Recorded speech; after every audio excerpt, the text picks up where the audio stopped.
તો આજે આપણે જોવાના છીએ ધોરણ 11નું અર્થશાસ્ત્રનું વાર્ષિક પરીક્ષાનું પેપરનું સોલ્યુશન આજે લેવાયેલ. બરાબર. ચલો, વિભાગ એ પહેલો જ પ્રશ્ન છે કે વૃતાંશ એટલે શું? તો ઓપ્શન ડી વૃતાંશનો અંશ. બીજો પ્રશ્ન છે કે બિન સંખ્યા સ્પર્ધાત્મક અને બિનવંચિતતાનો ગુણ કઈ વસ્તુમાં રહેલો છે? તો જાહેર વસ્તુ ઉપર. ત્રીજો પ્રશ્ન છે કે અવેજી વસ્તુની કિંમત ઘટતા મૂળ વસ્તુની માંગ શું ફેરફાર થાય? તો ઘટાડો થાય છે. બરાબર. ચોથો પ્રશ્ન છે કે માંગના નિયમનો અપવાદ કયો છે? તો અત્યંત સસ્તી વસ્તુઓ. Option D. પાંચમો પ્રશ્ન કે પુરવઠો જથ્થા કરતાં કેટલો હોઈ શકે? તો ઓછો હોઈ શકે. ઓપ્શન બી.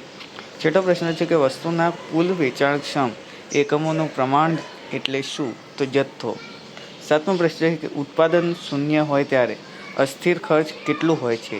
તો એ પણ શૂન્ય જ હોય છે. Option A. આઠમો પ્રશ્ન સ્થિર ખર્ચને બીજા કયા ખર્ચ તરીકે ઓળખવામાં આવે છે? તો ઓપ્શન બી ઓવરહેડ કોસ્ટ. નવમો પ્રશ્ન કયા બજારમાં વાહન વ્યવહાર ખર્ચ શૂન્ય હોય છે? તો પૂર્ણ હરીફાઈવાળા બજારમાં. Option D.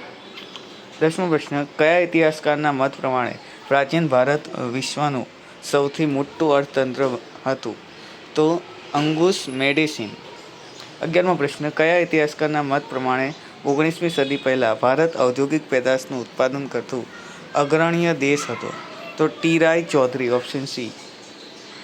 12મો પ્રશ્ન કોમ્પિટિટિવ એક્ટ કયા વર્ષમાં અમલમાં આવ્યો? તો ઓપ્શન એ 2002માં. 13મો પ્રશ્ન ભાડું, વેતન, વ્યાજ, નફો ચારેયનો સરવાળો એટલે શું?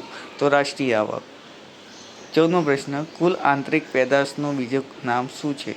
તો કુલ ઘરેલું પેદાશ, કુલ ઘરેલું ઉત્પાદન. Option D. 15મો પ્રશ્ન કયા સમયની મંદીને વિશ્વની મહામંદી તરીકે ઓળખવામાં આવે છે? તો ઓપ્શન એ 1929-30ની. 16મો પ્રશ્ન બીજા મૃતની કેટલા કલાકમાં વાપરી લેવા ન આવે તો તે નિષ્ક્રિય થઈ જાય છે? તો 48 કલાક. Option B. વિભાગ બીનું સોલ્યુશન જોઈએ. માંગનો નિયમ. Just a second. વિભાગ બીનું સોલ્યુશન માંગનો નિયમ એ કયા અર્થશાસ્ત્રીએ રજૂ કર્યો હતો? તો આલ્ફ્રેડ માર્શલે કર્યો હતો. 18મો પ્રશ્ન પુરવઠાને અસર કરતા પરિબળોને કયા બે વિભાગમાં વહેંચવામાં આવે? તો બે વિભાગ છે, એક તો કિંમત અને બીજું છે સમયના આધારે. બે વિભાગમાં વહેંચવામાં આવે છે. ત્યારબાદ બજારની વ્યાખ્યા આપી છે. બરાબર. વ્યાખ્યા થોડું મોટું છે એટલે અહીંયા લખવામાં નથી આવ્યું. એના પછી 20મો પ્રશ્ન જોઈએ. સ્વતંત્ર પહેલાં ભારતમાં કઈ વિદેશી પ્રજાનું આગમન થયું હતું? તો ફ્રેન્ચ, ડચ, પોર્ટુગીઝ, અંગ્રેજી જેવી વગેરે વિદેશી પ્રજાઓનું આગમન થયું હતું. ત્યારબાદ 21મો પ્રશ્ન છે કે MRTP એક્ટનું પૂરું નામ? તો મોનોપોલીસ એન્ડ રિસ્ટ્રિક્ટિવ ટ્રેડ પાર્ટીસી. બરાબર. ત્યારબાદનો પ્રશ્ન છે 22મો સરકારની ભૂમિકા હોય તેવા અર્થતંત્રને શું કહેવામાં આવે છે? તો ખુલ્લું અર્થતંત્ર કહેવામાં આવે છે. 23મો પ્રશ્ન UTGST. ચલો, એકદમ ઇઝી, આપણે અકાઉન્ટમાં પણ પૂછાય છે. Union territory goods and service tax એટલે કેન્દ્ર શાસિત પ્રદેશ વસ્તુ અને સેવાનો કર. તમે ગુજરાતીમાં આ રીતે પણ લખી શકો, કેન્દ્ર શાસિત પ્રદેશ વસ્તુ અને સેવાનો કર.